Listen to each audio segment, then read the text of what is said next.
Pickens, back-to-back SEC. Carolina readies to throw the first pitch of the 2025 regional here from Knoxville, and it's on the season, again, experiencing her best in a RedHawks uniform. Looks like that one was off the foot of Shelby Kunkel.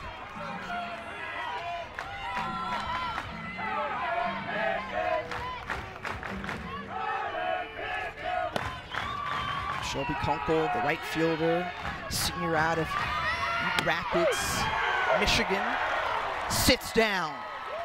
First batter retired. Carlin Pickens catches her looking. Took 3 pitches. I mean, this is the efficiency and the command of one of the best arms in the nation. She's got speed. She's got movement. I think the unsung hero is the changeup. And I wonder how much or how often we're going to see that pitch this early in the tournament. She's got a variety of pitches that she can throw. Obviously, you know her for the velocity, but Kaylee O, the sophomore, standing in, looking to try to figure out Pickens early, try to pass some information on, but first 5 pitches out of the hands of Carlin Pickens, they've all been strikes. Some speed with Kaylee O, 17 stolen bases on the air, hence top of the order, a table setter for this group. That's ball 1. When we talk about Kaylee O, the sophomore out of the state of California, transferred in from Oregon State from a season ago. And again, looking. That's what Carlin Pickens does. She can register the strikeouts left and right. She's got back-to-back to start things off. Inside part of the plate, I mean, you're already starting to see Carlin Pickens work both sides of this strike zone. Miami of Ohio just caught on the heels right now. You got to know what you're stepping into against an arm like this, right? This isn't rocket science. The scout's out. This is a highly sought after arm. You know you're going to step into an environment and get challenged with speed. She's going to attack the strike zone early and often.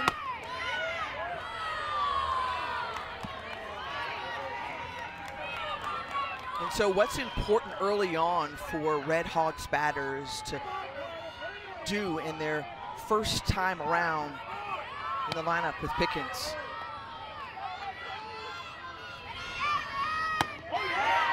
Well, you see a swing there finally from Chloe Parks. Notice how long sweeping through the zone that swing is. You don't have the ability to have a long path to a ball against an arm like Carlin Pickens. It's got to be short. It's got to be compact. If it were me in the box right now, I'd maybe choke up on that bat maybe an inch lower in the stance. I mean, I would be getting as athletic and as short to the ball as I possibly could. The pitch to the MAC tournament MVP. She takes that high for ball 3. Full count now. Parks coming off last weekend. Had 8 RBI, hit for better than 400 last weekend. And 3 straight strikeouts to start things off, and she's things going for the RedHawks, and she has pitched a number of innings, in fact the most in the country, and tied for second most in complete games. I mean, they have been able to ride this arm, and Reeves is going to have a standout performance this afternoon. And a workhorse for this team in the circle, thrown the majority of the innings for the RedHawks. And let's check out Tennessee's starting lineup, brought to you by Capital One and Taylor Panel, who is an all first team SEC selection this season, 10th best in the conference in batting average. She, along with McKenna Boo Gibson, among the offensive leaders for the Lady Vols, as that one sails high with the sophomore Reeves' hand. And Madeline Reeves in this circle, tied for second in the country in complete games, has thrown 25 complete games this season for Miami of Ohio.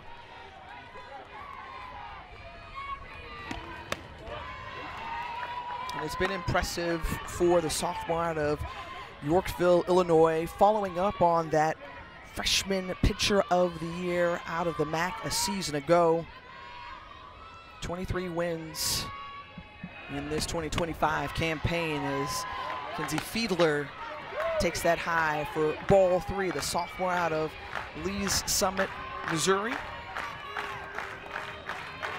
And one of a handful of batters for this Tennessee lineup at better than 300 in batting average.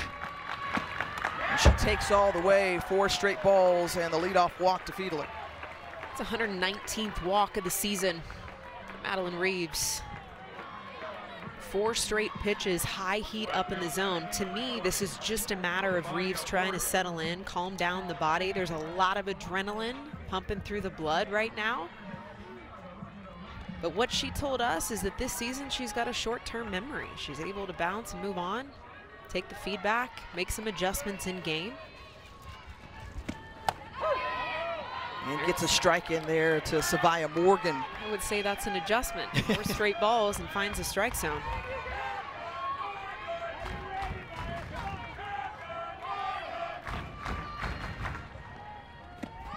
That went high to the left fielder for ball 1. RedHawks making their 5th straight regional appearance. Back-to-back seasons here in Knoxville. Reeves had experience with the RedHawks before, and now she's been called upon even more by her new head coach, Mandy Gardner-Colgate. Lays down the bunt, does Savia Morgan, and does her job. Sack bunt, advances Fiedler to second base. She's in scoring position and 1 down.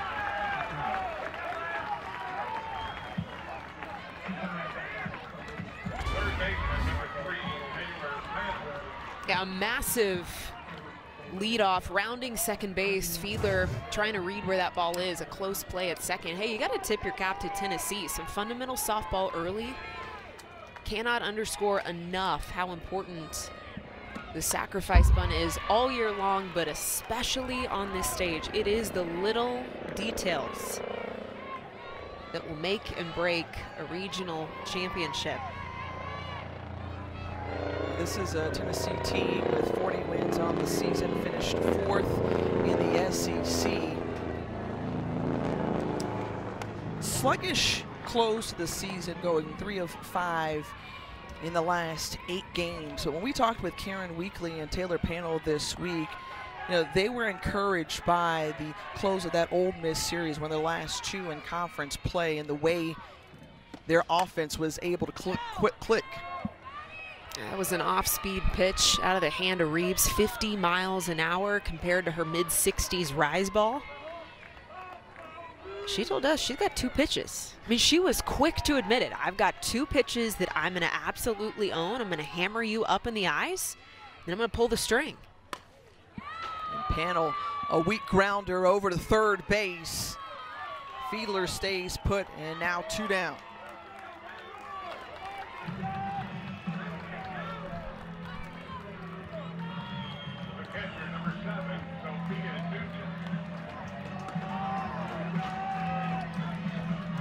Madeline Reeves, who talked about that rise, that change that she likes to throw. And she said, hey, one of the great indicators to let you know that I'm settling in and getting comfortable is I like to strut around in the circle. And right now, she's got a runner on second base, Sophia Nugent, the senior catcher, up to the plate. She's trying to make sure the Lady Vols don't push a run across. It's not only the speed differential, but it's where those 2 pitches land in the strike zone. You got a hard rise ball that's up in the eyes, and then a devastating changeup, 15-mile-an-hour difference that falls off the table right at the knees. Nugent skies for Carlin Pickens, and you said it at the end of the top half of the first. Well, she made a statement to start things off in this game. Yeah, struck out the side. 2 looking, 1 swinging. Here's the off-speed low, 59 miles an hour. I mean, that in and of itself is a lot of people's fastball speed throughout the nation. But when you've got an arm that can hum it up to 78 miles an hour, The off-speed pitch makes that speed even more devastating. 1 ball and 2 strikes to the All-MAC second team catcher, McKenna Campbell.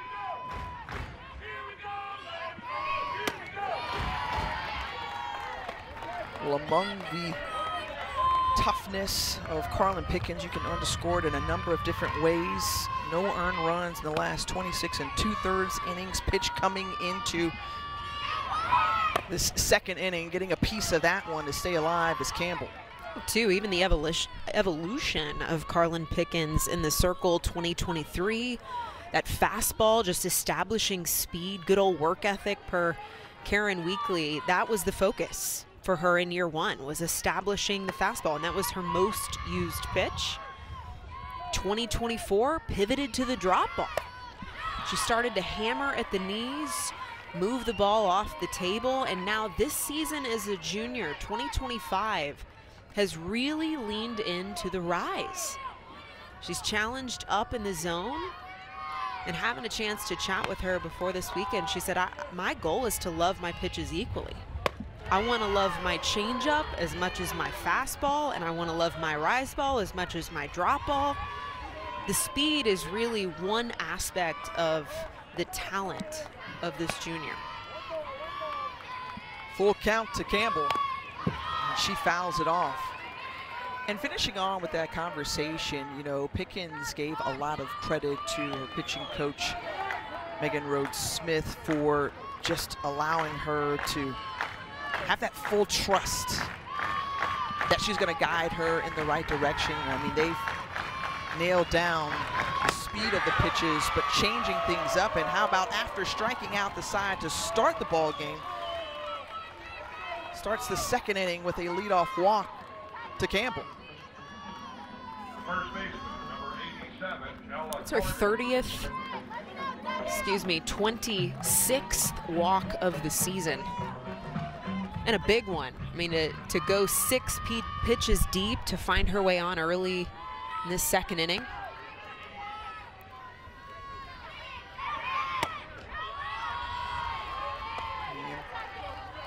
A sophomore transfer from Indiana, Ella Carter, now at the plate.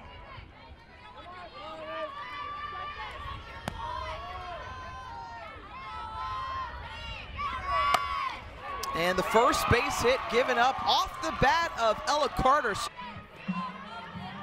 I love that, because how do you hit a power pitcher like Carlin Pickens and you let her do a lot of the work giving that power? You said it best. Let that pitch do its thing. I think a lot of hitters think they have to swing harder, faster, facing speed.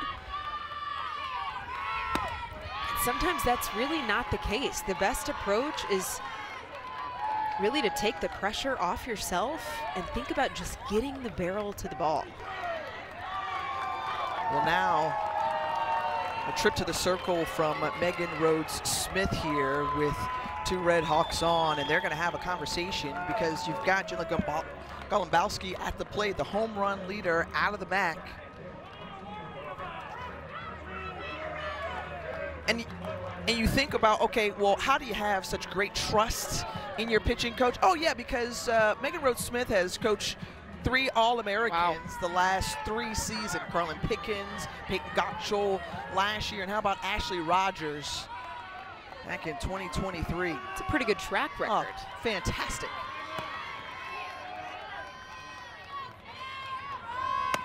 You mentioned it, Jenna Golumbowski at the plate, 19 home runs on the season. I got to imagine that's a little bit of that meeting in the pitching circle was a check-in, both with Nugent and Pickens, to know who was stepping into the box here in this situation. There's 2 on and no out. We're early in this ball game. If there's anybody from Miami of Ohio that you want at the plate, it's Jenna.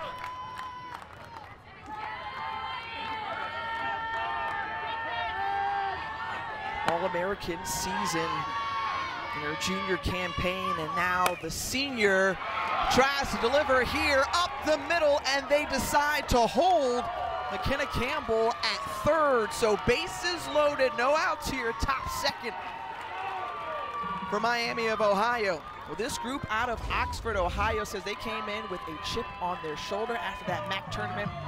Right now, they are threatening. Yeah, talking to head coach Mandy Gardner-Colgate, I asked her to define this offense, and she was very quick to answer. We are gritty.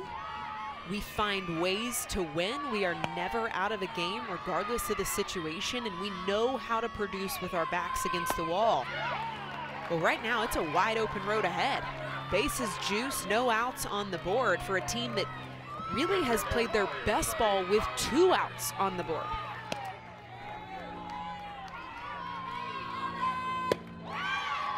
With Holly Merritt at the plate, it's an excellent point that you bring up because it was a badge of honor for the MAC Co-Coach of the Year in Gardner-Colgate. Hey, look, we got 39% of our offense scoring runs with 2 outs this season. They seem to be a team that builds off momentum. Again, talking to Coach Gardner-Colgate, standing there in the dugout watching her team string together a really big inning here, that they pass the bat. When one person hits, they all seem to catch fire. Out in front of that one, and Holly Merritt is the first out of the inning. It's the 4th K of the game for Carlin Pickens, figuring out a way, goes low. I mean, this is a competitive location, ball way out of the zone, but it's enough to get the bite of Holly Merritt. It's a great pitcher's location. Here's Erin Pinter, who's got 20 RBI on the season. She's got to try to find a way to bring her teammates home. This inning started off with a leadoff walk to McKenna Campbell, then back-to-back singles from Carter and Golombowski to load the bases. Pinter right back to Pickens, makes the force play at home. How about the double play? 1, 2, 3 to get out of the jam. Defending national champion, Texas A&M, the #1 overall seed in this year's tournament. It's up for grabs, a ton of parity in this year's tournament.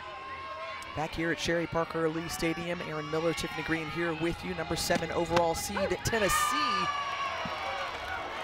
Starts things off here in the bottom of the 2nd of our scoreless game. Opening round, or opening game of the regional round. McKenna Boo Gibson leads things off.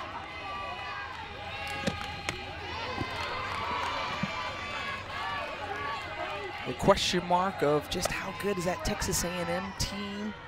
The Aggies are primo. They've got dominant pitching in Emily Kennedy, and Tennessee learned about that in their last regular season finale. It was a run rule victory. 5 innings played against Tennessee. And it wasn't just a win, it was a statement for the Aggies. Boo Gibson, an excellent 2-strike hitter, and belts this one into left field off the scoreboard. Solo shot to put the Lady Vols on the board first. Well, just as I was saying, she's excellent with 2 strikes. She proves me right immediately with that swing and blast. Tiffany, this is a senior that was missing 2 weeks of her season earlier this year with an upper body injury, patient with her recovery, patient with the mental approach to be in it for the long haul this year. So calm at the plate, so steady, both physically, mentally, and you just see the confidence now early in this game coming from a veteran leader in the squad. In talking with Karen Weekly just about how she felt about this team coming into regional, she said, hey, look, I feel very good about where we are. I've seen a lot of good signs the last several games despite some of the outcomes, and I think we're going to have our best offensive effort this weekend.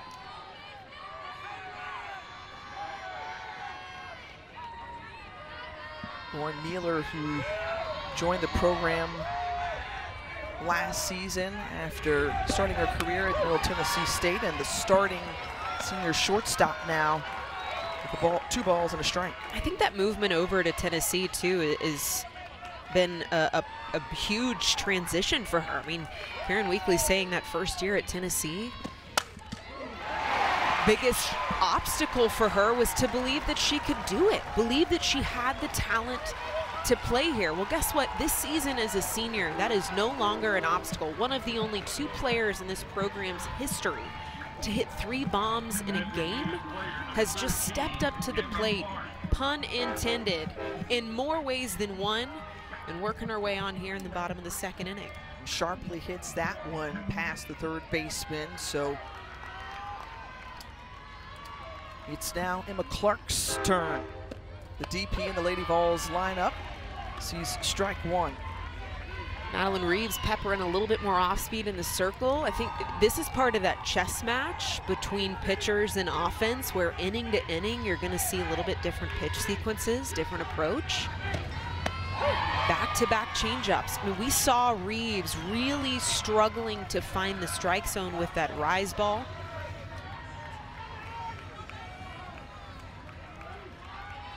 The 0-2 count to Emma Clark. She waits on that off-speed offering, fouls to stay alive. And now in the 2nd inning, Reeves just, I think, trying to beat or disrupt the timing of Tennessee with the off-speed pitch. I have a feeling we're going to see a different look from Reeves every inning, even only 2 pitches in the tool belt.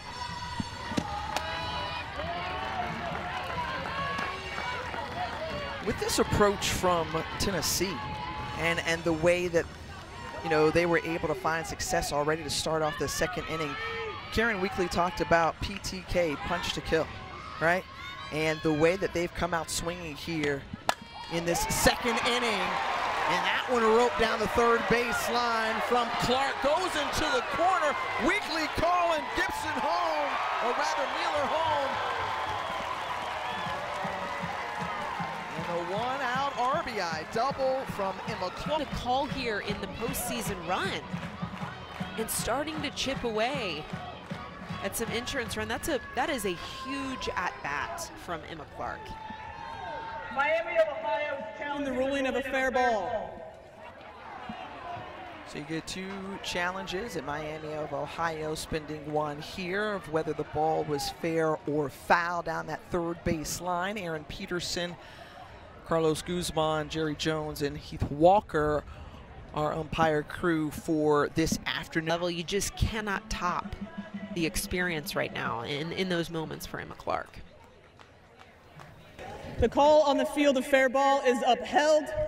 Miami, Ohio's first challenge. So a quick review there.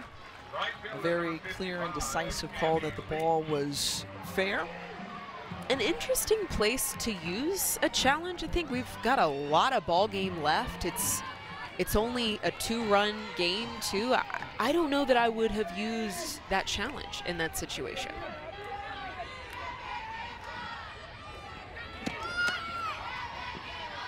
Gabby Leach stands in now. And that Leach name lingers around Rocky Top as she is a part of a great family tradition. Her twin sister, Alana Leach, on the team with her. Before her, Aubrey and Kelsey played here at Tennessee as well. So the legacy lives on through the Leach fam, as it's just cool to see all of the different ties and connections, and sometimes you're just part of a sport family, and that's certainly the case. Now, we've got a meeting in the circle, and they're checking on Madeline Reeves. Get a temperature check right now. You've given up 2 runs. Runner in scoring position. To me, the message I would be sending Madeline Reeves is that you have to attack these next 2 hitters. Sophomore Gabby Leach at the plate, freshman Ella Dodge on deck, and then this lineup is turning over to some seniors, some of the hottest bats in this order.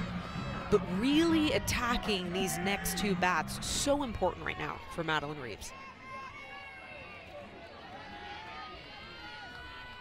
She looks to settle in here.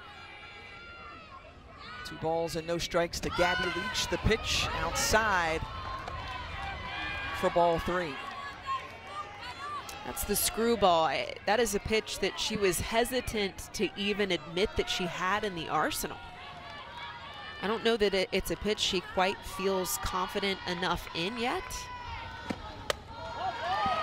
but one that she has. And even talking to Mandy Gardner-Colgate, who you saw step out there, head coach, but also kind of owns that bullpen, oversees this pitching staff, said, you know, that's a pitch we can go to if we need to go to it, but really her bread and butter is the rise ball and the changeup.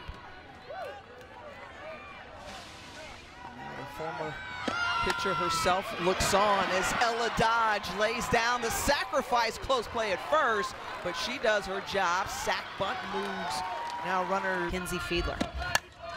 First pitch swing and fouls it away. But this is what Karen Weekly was talking about in terms of their offensive ability, and they've come out swinging here in the bottom half of the second. And to prove it, they've got the boxing gloves, right? We're talking about throwing the first punch. Karen Weekly talked about how they've got a pair of boxing gloves in the dugout. Yeah, punch to kill. Yep. Or keep throwing punches. I mean, that's been a statement that this program has really clung to. They've got those boxing gloves, a custom order, might I add. Yeah, there they are. A custom there order. They are. You can see the trim of the embroidery. blue. Oh yeah, how fancy. But they want to win with a statement this year, and that requires throwing hard punches.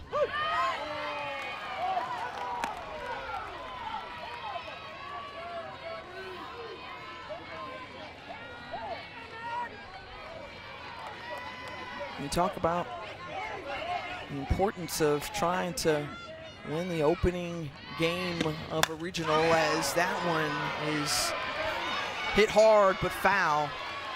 You know, that saying punch to kill, I mean, Karen Weekly even drew that back to alumni.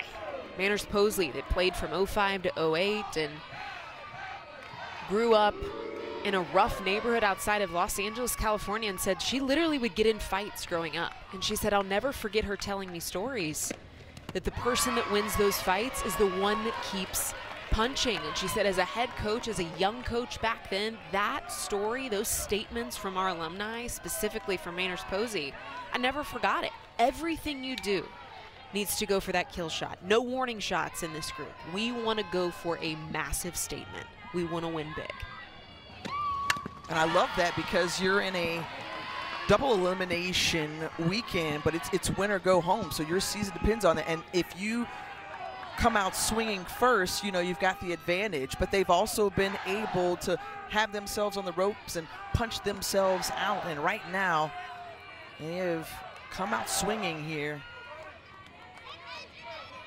And Karen Weekly wants to see more of that, but it's Reeves who retires. Kinsley Fiedler with the strikeout and the second out of the inning. First strikeout of the day for Madeline Reeves. This has to feel like a collective exhale for her in the circle. You got 2 runners in scoring position. She's been trying to establish that strike zone now for almost 2 complete innings and has struggled.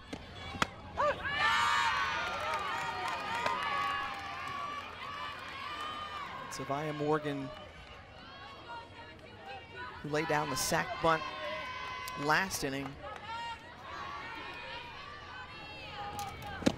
And when you watch her, she can rope balls all throughout, especially in practice. They've talked about the way that they've loved the growth of this freshman out of Columbia, Tennessee. She's continuing to evolve and has been swinging away more as of late, but she stands in now with a ball and 2 strikes. And a really good changeup out of the hand of Reeves. I mean, that's going to have to be a pitch that Tennessee will need to develop an answer for. That pitch just continues to get better as this game goes on. And out out in front, and back-to-back strikeouts for Reeves, but not before the Lady Vols. Time to decompress in hopes that our offense can continue on with what they did last inning. Got a couple of singles off the bats of Carter and Golombowski before grounding into the double play to end the inning.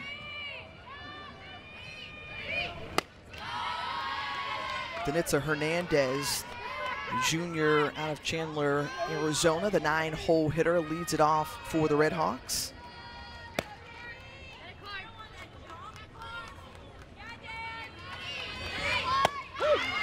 And thinking about this group, I mean, there were some folks who counted out the RedHawks because they had so many players graduate or move on. Kiran Kumar, who was the head coach for 4 seasons, now in this regional, but with Ohio State. And so you welcome in a new coach, several new players. I mean, they lost 7 of their 9 starters last year. So I completely agree with you. I think that this team has really exceeded a ton of expectations. What that head coach right there has done with this group is pretty remarkable. And a very player-led program. These seniors stepping up, taking it by the reins. Another K here for Carlin Pickens going upstairs, a check swing. Hernandez unable to hold that barrel back. 5 Ks on the afternoon for Pickens. Back to the top of the order with Shelby Kunkel, but to finish off that point, Aaron. Yeah, I think too, talking to head coach Colgate Gardner, was that nothing was given to this program. Everything was earned. They don't have a ton of resources, but they have enough. We have enough resources to produce All-Americans, to make a postseason run. Miami expects excellence. Phenomenal education at this program, a top-tier experience, and she was just exuding so much pride in talking about what this team has accomplished. When you saw that graphic pop up, I mean, there was a point where they were 5-13 on the season, and it goes back to what you said earlier of how she described the offense. You can say it of the team, right? There's a grittiness, there's a scrappiness to this group, because then they go on an impressive run, 19-2, to work their way into position to earn another opportunity to go for a MAC championship, winning their 4th, but going upstairs and trying to chase that one, can't catch up to it, and Kunkel swings away and is retired. That's the 6K, and now this is the 2nd time through the order for Miami. This is where things are going to have to shift at the plate for the RedHawks. Take a different approach, shorten up those swings. I keep talking about swing path, but it really is the adjustment that has to be made against Pickens.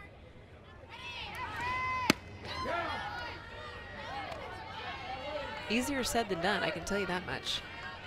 I'm up here talking about it, but it is a tough adjustment that you have to make to get that front foot down early, be on time.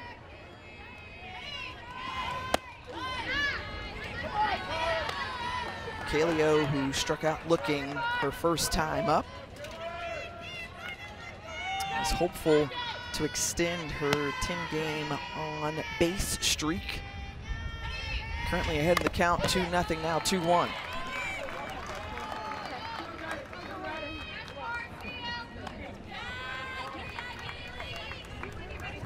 Think about the challenge of kind of the new wave of softball, where you've got to kind of insert yourself and get comfortable with a lot of new people very quickly. The RedHawks have been successful in doing that. Well, we've talked about the standard, too, of Miami. I mean, they've won that MAC regular season title since 2019, tournament champs since 2022. Had to beat Ohio twice to win the title this year in the tournament. And the roller over to Panel, and 3 up, 3 down for the RedHawks. Lady Vols bats coming back. Power. Easy, easy decision for me.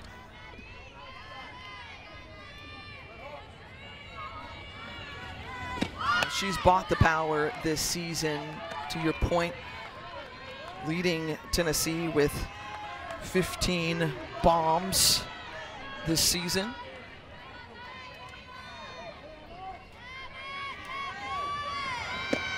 One-two count and laces it in and lines it out to center field, one away.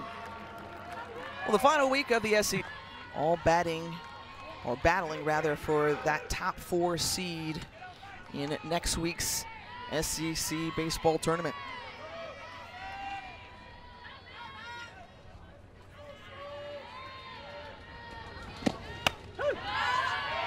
Sophia Nugent, senior transfer from Oklahoma, won a couple titles with the Sooners. And I think it's interesting because Karen Weekly actually recruited this young woman, 8th and 9th grade, took a visit here at Tennessee, ended up going to Oklahoma, but found her way back to Knoxville. And that one is lasered into left field. Oh, had some trouble coming up with it. And Nugent is at second base. And only one down. A heck of a swing from just a tremendous athlete at the plate. So much power offensively from Nugent. This is what sticks out to me, Tiff, though, is the fact that Kylie O in left field, unable to cut that ball off. And I think if she keeps that ball off the wall in left, she maybe holds Sophia Nugent to a very long single as opposed to standing in scoring position. 9th double of the season for Nugent. Amanda Allen coming in as the pinch runner. I'm such a stickler on outfield play. Yeah. I've really learned that about myself this season, is I love to pick apart swings, I love to analyze swing mechanics, but that last line of defense is so important. We've talked about the details, the importance of the sacrifice bunt, moving runners 60 feet, but that is just as important, giving up 60 feet by not keeping a ball off the wall.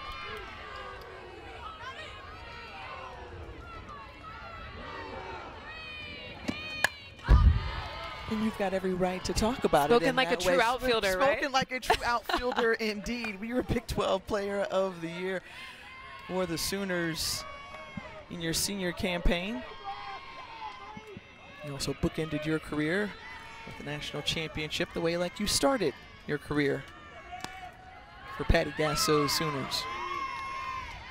Boo Gibson, who cracked a solo shot, put up the first run of the game, swings through that one. It's now 1 ball and 2 strikes. Reeves still carving it up with that off-speed pitch.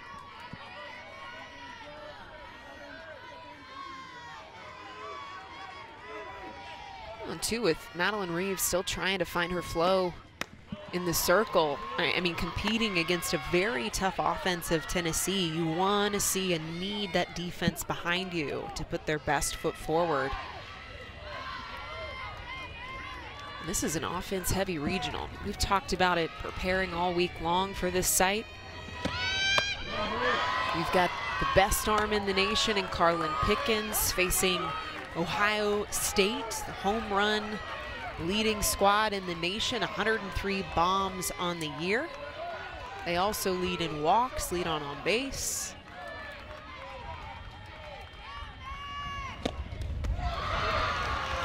And that one in the dirt. Ball 4, and Gibson second time on base safely. And when you compare the numbers for the long ball in this regional to others, it pales. It's not even close. Right? It's not close. Not even close. I mean, you and I both, I think it's easy to get fixated on the speed of one arm, but when you really zoom out and take an inventory of all the talent in Knoxville, the long ball takes the title. There's a lot of pop. And so you think about the Kiran Kumar effect, I think you dubbed it. 137 home runs for her Ohio State Buckeyes this season. Last year when she was leading Miami of Ohio, they had 160 home runs, and interestingly enough, one of the best home run hitters all time Carly Spade serves as an assistant for now the Tennessee Lady Vols. So a number of connections here. And these teams are all intertwined together. And you got to think North Carolina making their first regional appearance since 2019 under second-year head coach Megan Smith-Lyon. That's one of the hardest hacks I've seen against that off-speed of Reeves. There's Carly Spade hanging in the dugout. Hey, girl, hey. Hey, hey. Yeah. Second all-time in NCAA career home runs, but behind Jocelyn Allo, the home run queen. And Carly Spade was a bad girl. Whew, bad woman. Could she swing it? And just to further that point, I mean, first player ever in RedHawks softball history to have her jersey retired. And that was one of the nice things that we heard from Gardner Colgate, as that one gets past the catcher Campbell behind the plate, and the pinch runner Zoe Schuler advances 60 feet closer to home. Oh. Correction, Allen. That's Amanda Allen there. It's a really good slide around third base. There's an art form to sliding, knowing the direction, going around the bag, sneaking that hand in behind the tag. And right now, Reeves kind of digging herself into a challenge here. Back-to-back walks given up by Reeves.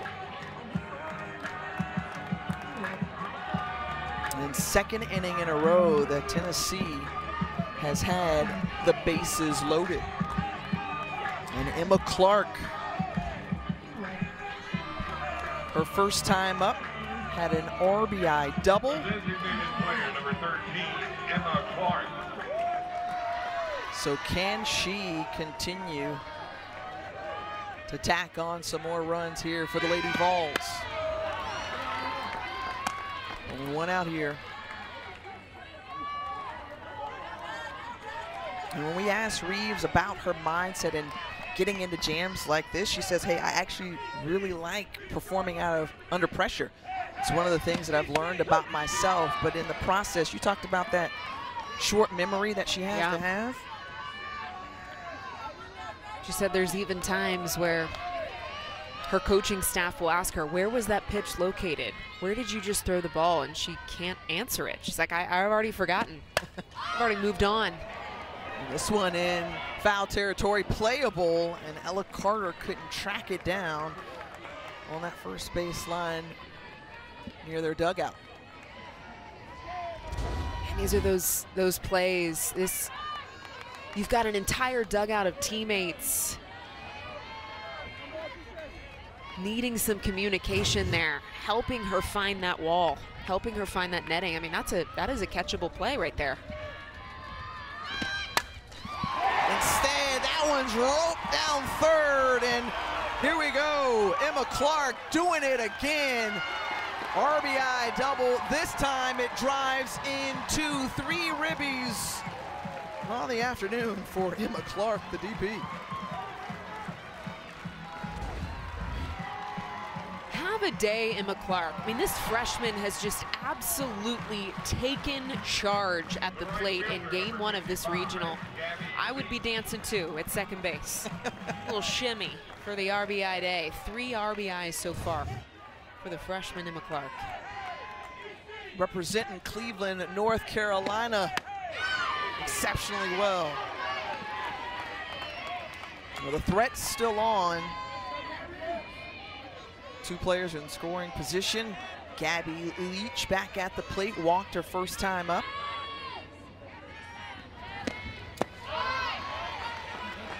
And when you come into a weekend like this, this is an incredible, or an entirely new season, right? You've got non-conference, then you've got the conference season and the tournament. They said, hey, we shook off what we had in SEC tournament. Gabby Leach is like, yeah, this is the offense that you should come to expect when you watch Tennessee. A 3-run bomb over the right field wall. Take a picture, ladies and gentlemen. Lady Vols up 7-0.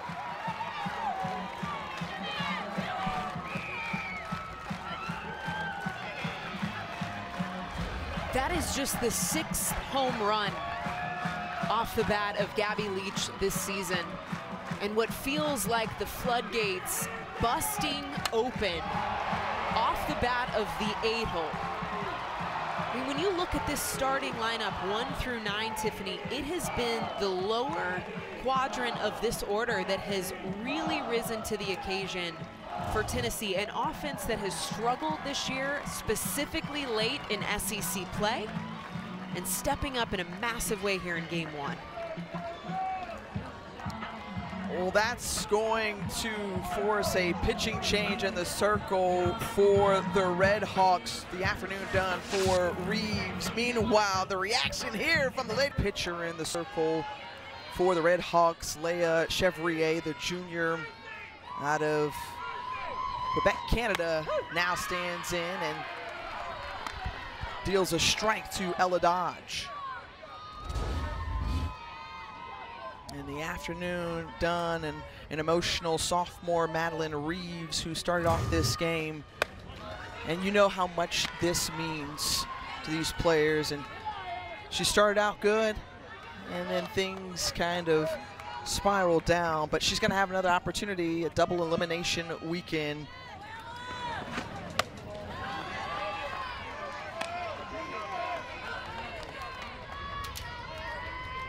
If you can look at the way that Tennessee has been able to swing the bat and have success. I mean, you pointed out earlier just how the bottom of the order has been so productive as Ella Dodge is retired. 6, 7, and 8 today, Aaron. They've gone 4 for 4, produced 6 RBI for the Lady Vols. You know, I've covered Tennessee a few times this season at different points in the season, and I believe that the offense was an area that Karen Weekly was really wanting to see some elevation. She wanted this offense to step into the box and not feel like the weight of the world was on their shoulders, and at times it has felt like this team has carried that pressure at the plate. You got one of the best arms in the nation, and this team feeling like they really needed to support her in that way. And she wanted freedom at the plate, and it feels like they've been able to tap into that today.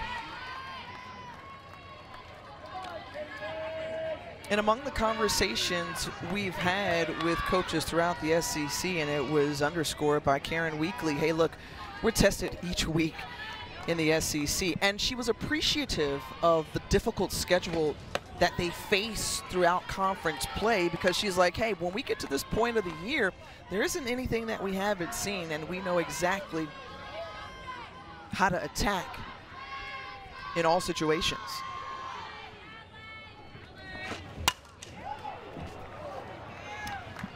Well, Chevy in the circle is what they call her. Junior arm. And she's going to have to bring something different. And it is a different look than what we saw from Madeline Reeves.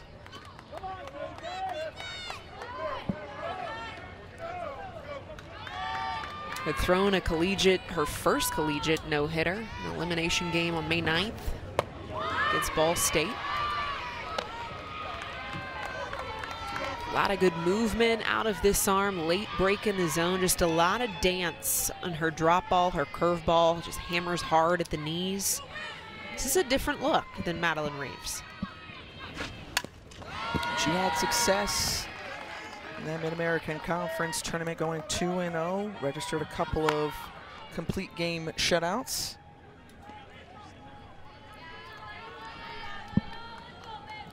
Coming over in her first season with the RedHawks after starting out winning a JUCO title with Florida Southwestern State. And not able to handle the hop off the bat of Fiedler. And she's in at second base, so Ella Carter has had a couple of opportunities, but that one sharply hit her way. And Fiedler is now at second. Has some speed at the top of the order for Fiedler. She sees where this ball is located, the corner of right field. Unable to field it at first is Carter, and takes the extra 60 feet. I mean, that's heads up aggressive base running And Tennessee just continuing to put the foot on the gas.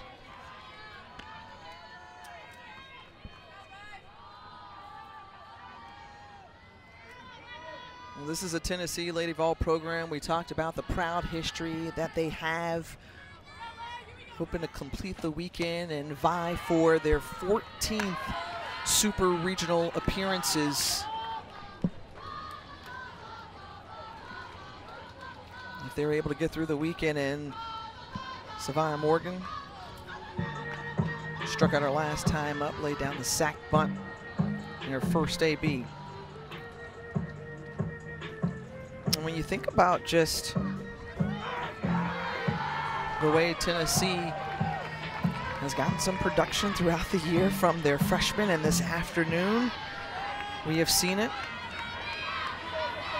Karen Weekly continues to stack talent on talent year over year. Remember, the first 19 seasons of her stint here were spent with her husband Ralph Weekly. They were co-head coaches, and since taking the reins solo, since he retired, the success that they have seen under Karen Weekly, they just continue to meet and exceed the standard. Ralph's still around. Oh yeah, he is.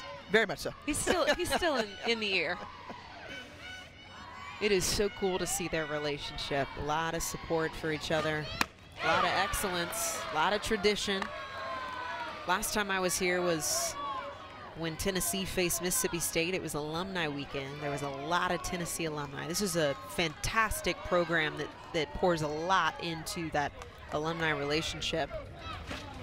Ralph came up to the booth, tapped on Chucky and I, said hello, and we had our coaches interview with Karen that next inning. And I told Karen that Ralph came by and said hi. She goes, "Well, tell Ralph I love him." So there's still just a fantastic support and connection between Karen and Ralph.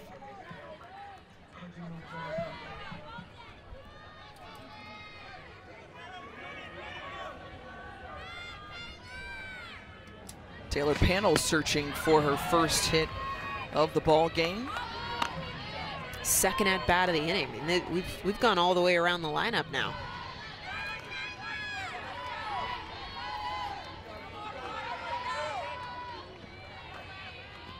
The inning started with Panel lining out to center field.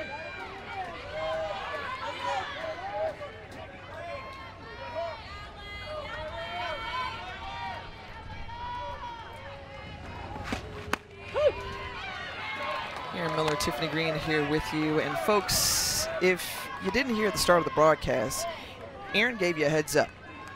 There's a lot of power in this regional.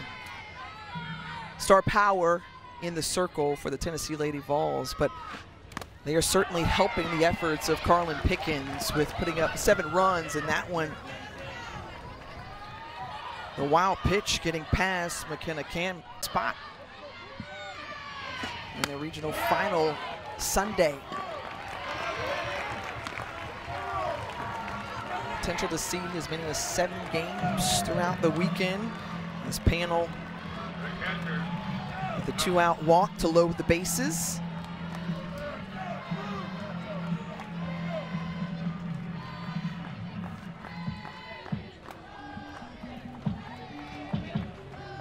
Coach Gardner Colgate coming out to have another word.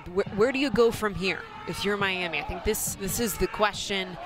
They've got Shelby Krieger, another freshman on this staff, but has not seen a lot of innings. The majority of the work in the circle has been from Madeline Reeves, 243 innings coming into this game, and Chevy in the circle, 124 innings carried between those two arms. Those have been the workhorses for the staff.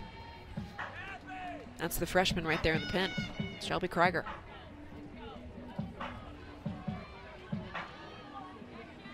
Let's see how Chevy responds after that meeting. Also some activity for Tennessee. That's Sage Margetko.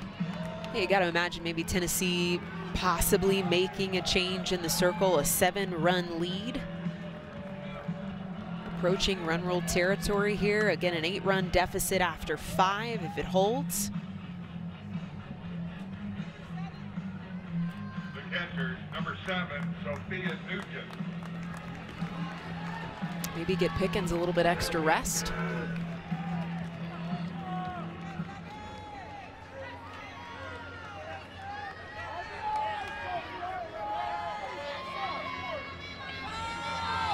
Here's Nugent, 8 of the 9 balls in the starting lineup have reached base safely so far in this game. Nugent doubled.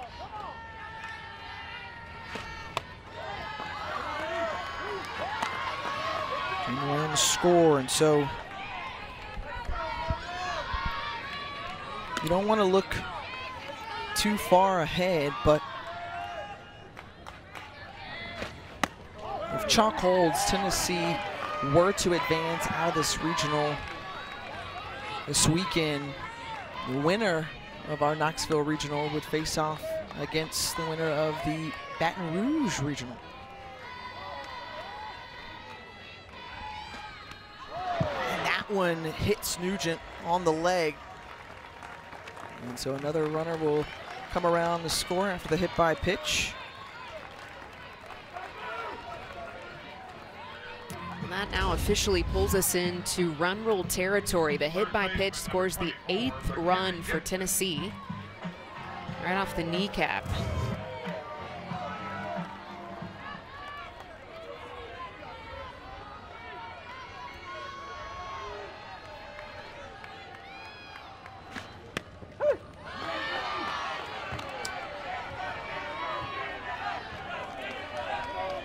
I want to go back because, again, a lot has to play out this weekend, but you've got Nebraska, LSU.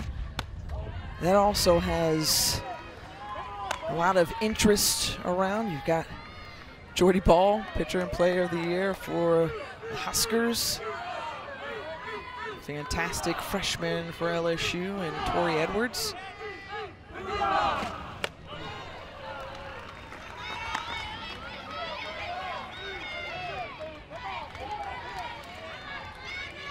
Boo Gibson, who is in the career ranks with the Lady Vols, and she's tied with our very own Madison Shipman, the 3-time All-Americans here, and one of the best players to ever suit up for Tennessee. A fantastic company, Lauren Gibson, Megan Gregg, and how about Kiki Malloy, boy. Was she ever impressive in all phases of the game, an outstanding human being, student athlete. Boo Gibson, there's so much power at the plate. Mentioned just the patience, the fluidity of her swing. And another run comes in on the free pass. Her second walk of the inning.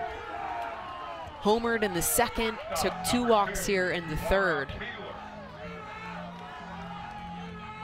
And Chevrier just wants to record the final out to get out of the inning after being held scoreless in the first frame. Tennessee put up 2 in the second. And currently 7th spot here in the third.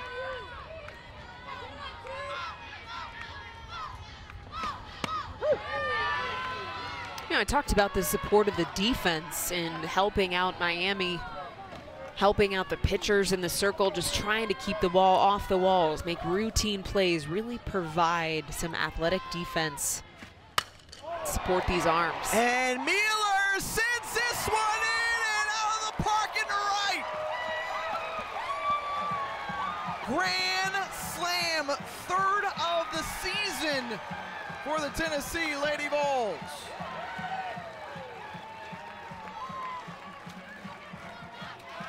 As much as you need your defense to help support you in the circle, you can't defend the walk and you can't defend the home run. I mean, Tennessee has applied pressure from all angles.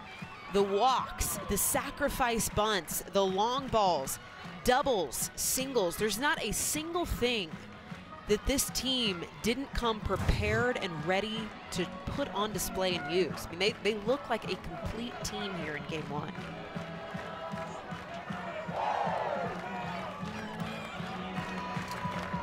And Chevy heads to the dugout. We'll tell you about the new pitchers, and a new pitcher in for Miami of Ohio, Shelby Krieger out of Rootstown, Ohio.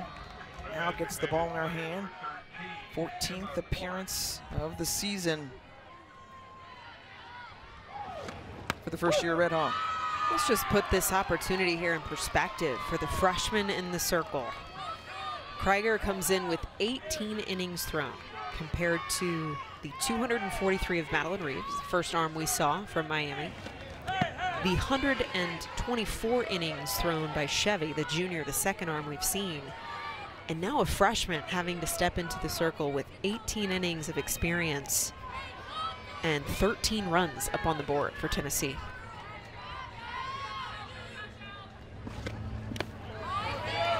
Well, a wonderful opportunity for the youngster to come in and get NCAA tournament experience in her first ever regional.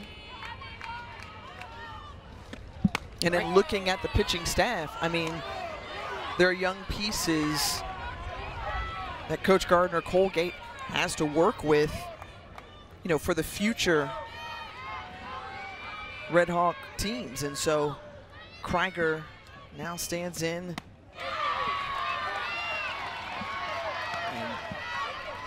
And McClark now trying to battle in with her as well. Well, if I'm Krieger too, I got nobody on base. No reason for me not to go straight at the strike zone against the freshman in McClark.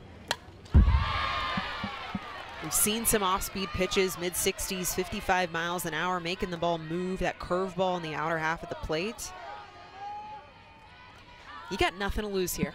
If you're freshman in the circle, you got nothing to lose. No reason to just all you got through the strike zone.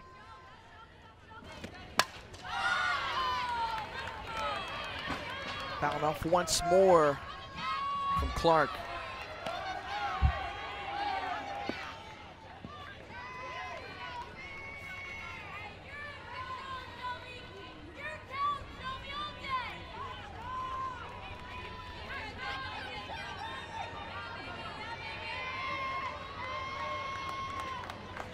Full count, freshman v. freshman. Krieger steps off, takes her time, regathers,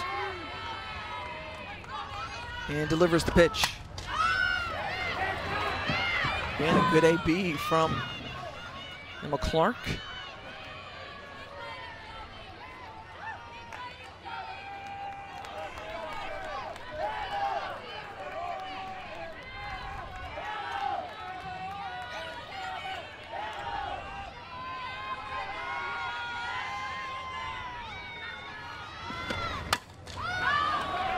Clark sends this one into left, and that's the third out of the inning. 11 runs. The hands to the wind and just pitches. I mean, with nothing held back. That is when she is brilliant to watch. Easier said than done. There's no way I could have been a pitcher. No way. The mental fortitude it takes to step on that rubber and hold that ball in your hand every single play. I mean, it's a lot. It's a lot to carry out there. The sophomore transferred in from South Carolina a season ago. Karen Weekly has made reference that, hey, Marjeko kind of reminds her of another great All-American pitcher that she saw suit up for Tennessee, and Ellen Renfro. She's got all the tools, just about the way you talked about. She can move the ball in different zones, throw different pitches in the process. You know, this season she really leaned into challenging herself to develop the drop ball. Wanted a tighter break, wanted to increase that fall off the table and have that ball move a little bit more late in the strike zone.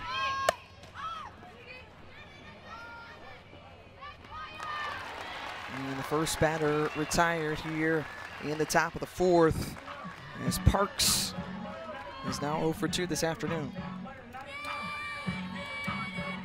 The catcher, 0-0, McKenna Campbell.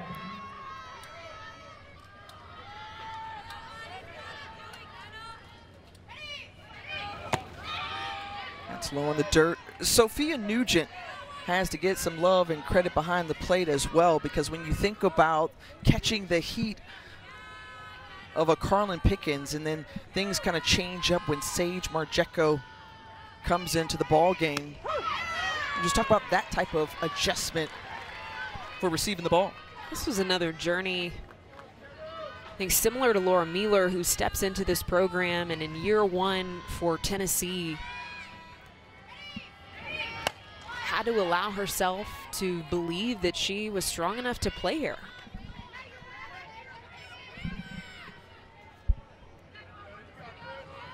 Well, Jackie Kirkpatrick snuck in there behind the dish, and Nugent now moves to DP, so some defensive changes in the lineup. As Marjeko registers her first strikeout, now 2 away. The first baseman, I think the impact, though, carries across from Kirkpatrick and Nugent. The battery of this Tennessee team has really been at the forefront of their strength all year long, where their offense has struggled at times. It has been the connection between Sophia Nugent, Carlin Pickens, now Marjeko and Kirkpatrick behind the plate. This has been airtight for this team. I mean, this really has been that pillar for the Lady Vols all season long. Well, Carter sneaks that one through, the 2-out base hit for Carter. She's 2 for 2 today with a couple of singles. Well, don't miss a moment of the action from the NCAA softball regionals. We'll take you to the best live action on the 7 innings live show on the ESPN app. You can see every game and every big moment on the road to the Women's College World Series, only on the ESPN networks.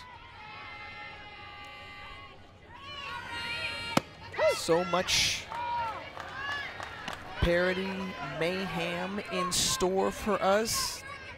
First day of regionals around several sites.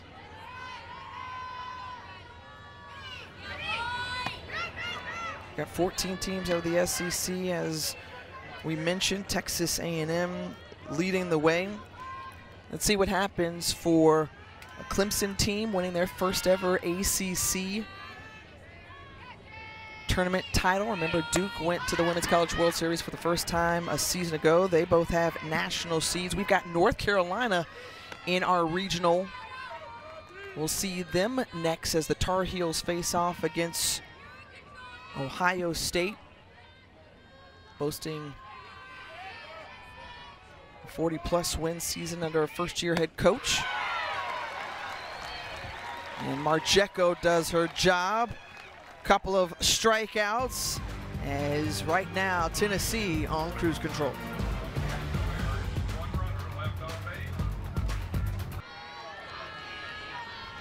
Number 50, left fielder. Well, Jackie Kirkpatrick, her first at-bat since March 1st. Just her 3rd of the season. Remember, she's now behind the plate.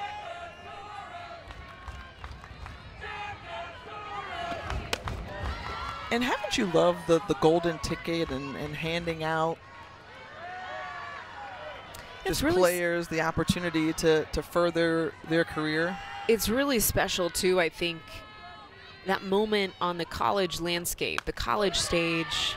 It's been really cool to see some alumni, some big icons in the sport of softball deliver that golden ticket, but it bridges that gap, right, between the fan bases. If you've got a stadium full of just softball-obsessed fans that now will hopefully transfer over to the pro landscape. Kirkpatrick Strikes out swinging. And I go back to also just when you watch the content and the videos of when it's handed over, how emotional it is. One that stands out to me is Michaela Edenfield. Yeah. And just the way that she has been an emotional leader for the Florida State Seminoles. Now she gets that beautiful opportunity after this season to continue going. Hey, look, the Seminoles, long-standing history, number 5 overall seed currently. Michaela Edenfield is one of those players that sticks out in your mind that you just attach to when you watch her play. She's easy to love. Yes. Easy to cheer for. Another one of those emotional moments was Bree Ellis. Their home turf, and she immediately was surrounded by hugs and support of the teammates and just a lot of celebration for her talent this year. She's also a Player of the Year finalist. I would be shocked if she doesn't walk away with that honor. I mean, what an unbelievable season she has had at the plate for Arkansas. SEC Player of the Year, 26 home runs, tied for an SEC single season record, second in D1. I mean, like, yeah, Bree Ellis. She's the real deal. She's the real deal.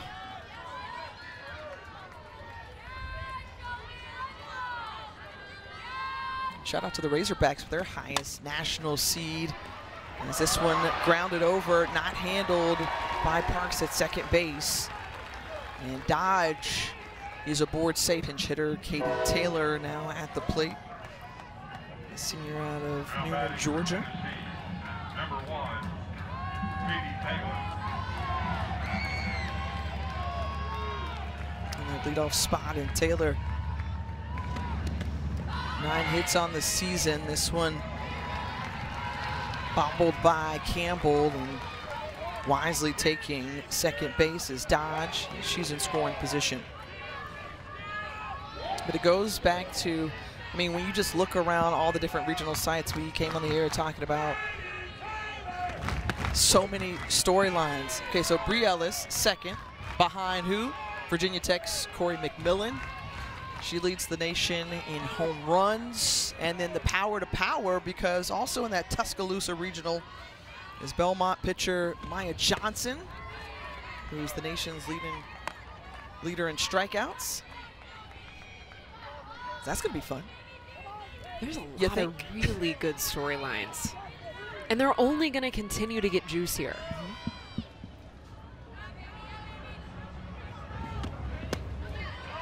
I think that Arkansas regional is going to be one to watch too. Oklahoma State heading to Fayetteville.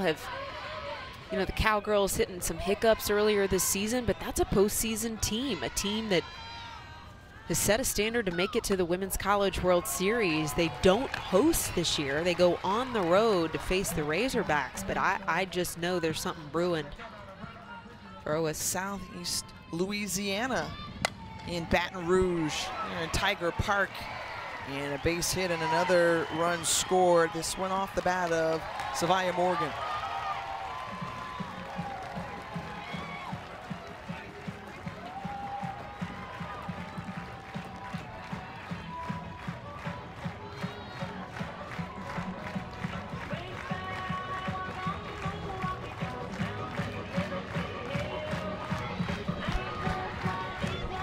Season high in runs for this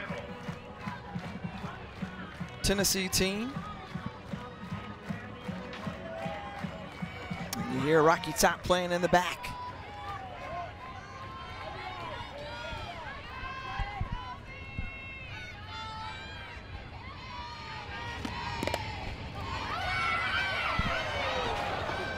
Tried to come in after that one, nearly got away from Campbell.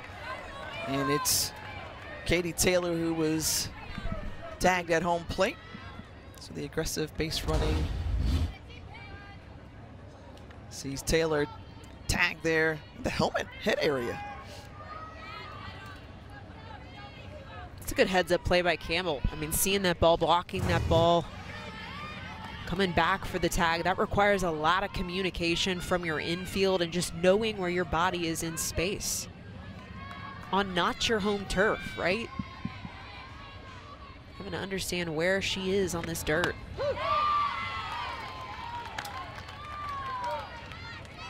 Take it all the way, called for strike, 3 balls and a strike now.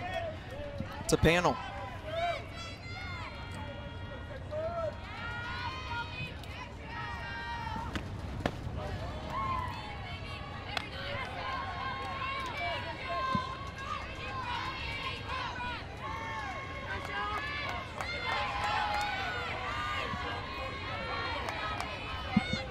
And the pitch on the way from Krieger.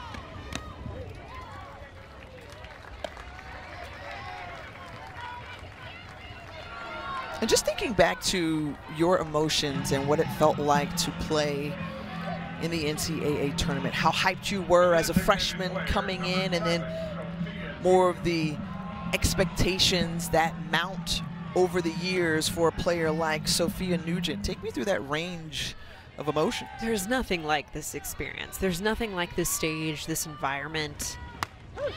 And as you advance further and further into the tournament, the energy, just the electric nature of the NCAA postseason continues to get more visceral. I can't even describe what it's like to step out onto a field. For most of these young women, school's over with. Heck, Miami finished finals yesterday, some of them finishing final projects just last night. There's nothing like that, to just play with only ball on the brain. It's graduation weekend here in Knoxville.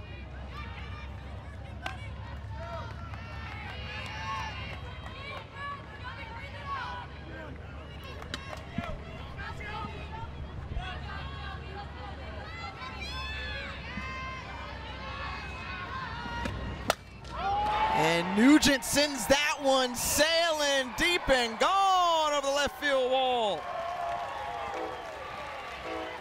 And a little train passing by in the process. A little choo-choo. She chugged it out of here. 4 home runs today, a season best for the Lady Vols.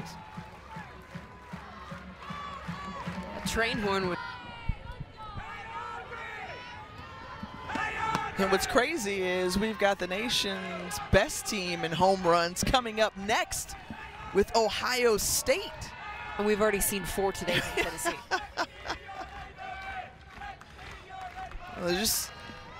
This is just an appetizer as the Buckeyes will face off against North Carolina. Tar Heels lead the series overall. They've met a couple of times here in Knoxville in that 2019 regional.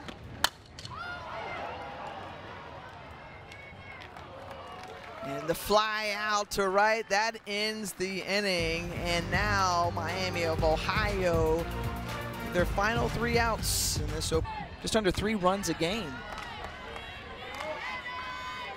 But no signs of that here on this Friday afternoon.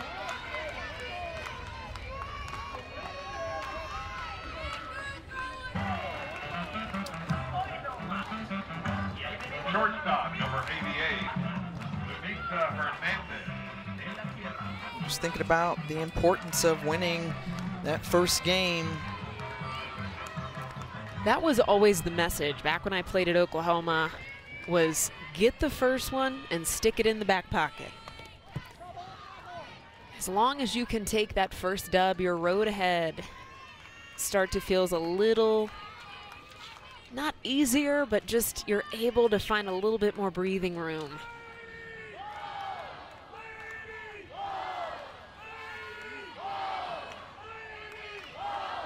(19-2) in tournament openers for Tennessee. They've won 11 straight now in this NCAA tournament. Will continue to carry through the next couple of weeks. Potentially make a return trip to the Women's College World Series like they did a couple of seasons ago. Even the fans have the box. Oh my goodness.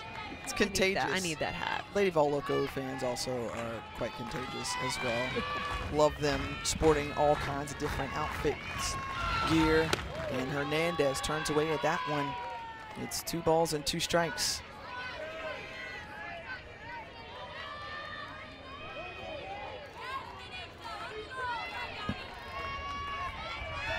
Very good crowd on hand, considering, again, it's graduation weekend.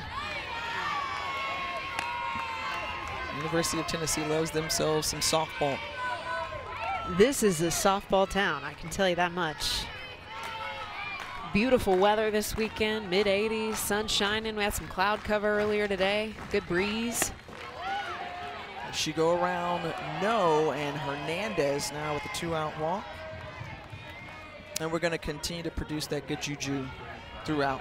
Right, Aaron? That's exactly it. We're doing the rain dance up here. We want no weather delays. We're going to send that juju out into the entire U.S. Yes. We want no weather across any 16 sites.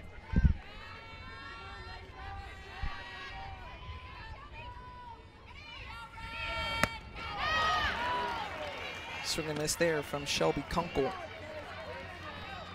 Right fielder, number 17, Shelby Kunkel.